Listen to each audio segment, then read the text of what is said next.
नमस्कार मित्रांनो. तर भरपूर दिवस झालं व्हिडिओ येत नव्हते, पण आपण प्रत्येक अनुभव आपला जो असतो तो शेअर करत असतो. तर आजचा व्हिडिओ बनवायचा मुद्दा तुम्हाला स्क्रीनवरती दिसत असेल. आपला सिकंदर आहे. सिकंदरचं पोट फुगलं होतं आणि अक्षरशः लोळत होता आणि ओरडत होता. मला पण समजत नव्हतं काय.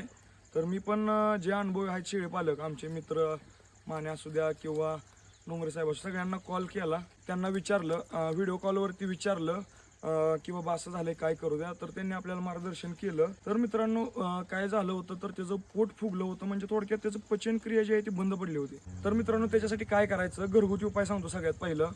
तर घरगुती काय करायचं, एक 20 ml चा आपला जो पंप पाहिजे इंजेक्शनाचा, तर त्याच्यामध्ये एकदम नॉर्मल कोमट पाणी, जसं की आपल्या तोंडात जरी घेतलं तर पोळून अशा हिशोबाने, त्यामध्ये 2 थेंब जे आहेत ते आपलं डोक्याला लावायचा. शॅम्पू कोणताही असू द्या, वाटिका असू द्या, कोणताही शॅम्पू असू द्या, 2 थेंब त्याचं टाकायचं आणि एकदम हलवून असं मिक्स करून जे काही शेण टाकायची जागा आहे बाबा, तिथून आतमध्ये ते पाणी फुल प्रेशरनी दाबायचं.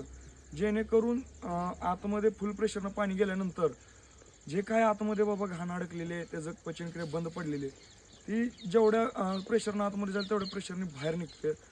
तर हा घरगुती उपाय झाला. आणि दुसरं म्हटलं तर तुमचा कुठलंही पिल्लू असू द्या, समजा मोठं 4 महिन्याचं असू द्या किंवा 5 महिन्याचं, 8 महिन्याचं किंवा शेळी असू द्या, तिचं जर पोट बिघडलं असेल, गॅस पकडला असेल, पचनक्रिया किंवा विषबाधा झाला असेल किंवा पोटामध्ये पाणी झालं असेल, तर टायरल नावाचं जे औषध आहे ते मोठ्या गायींना जवळपास 100 ते 150 ml आहे.